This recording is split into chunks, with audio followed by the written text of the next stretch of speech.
Ganjam जिलार Hinjili block अंतर्गत पलासी ग्राम अच्छु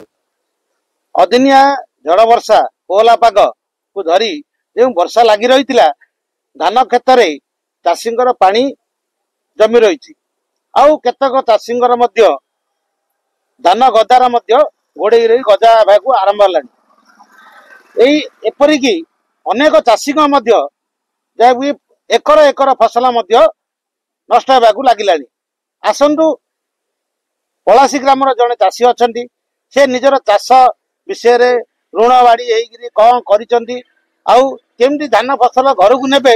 चिंतार रहा बेले सी मुंडे हाथ मारी बस कोहर लुह आखि धारा धारा हो खसी पड़ी जोटा कि 5 एकर धान नष्ट होगा लगिला गजा सर कौन कहे आज्ञा आपंकर जो लुह लुह आखिरे झरी झरी आसूची आ मुंडे हाथ मारी बसला भाया कष्ट रही कौन कहे नहीं बर्तमान कहवा मोर धर आसुनी जो काटिकी पकईचु पानी चलुची कौन से ऑफिसर की कार देखा ना वर्तमान शुणुले जड़े चाषी कहते वर्तमान सुधा कौन सी प्रशासनिक अधिकारी पाखक आसी ना कि जमी खेत को केते धान फसल नष्ट होती आकलन करना जोटा कि आज आगे लुह झरुची कौन रही आज्ञा आउ कौन कौन समस्या रही आज्ञा आउ कौन बर्तमान तो मुझे किसी कहबार योग्य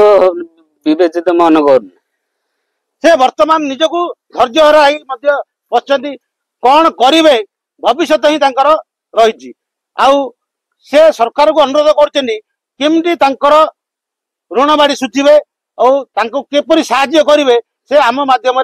जन गंजाम जिला हिंजिली घाटू रंजित कुमार पोली रिपोर्ट अंजना टीवी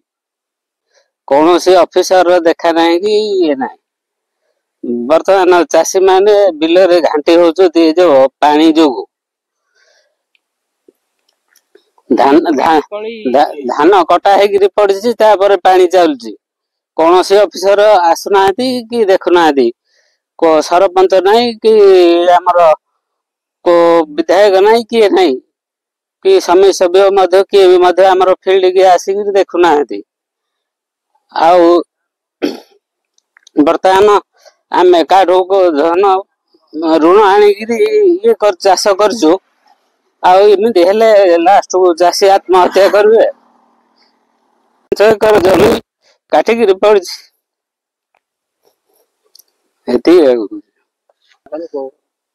मना देवानंद साहू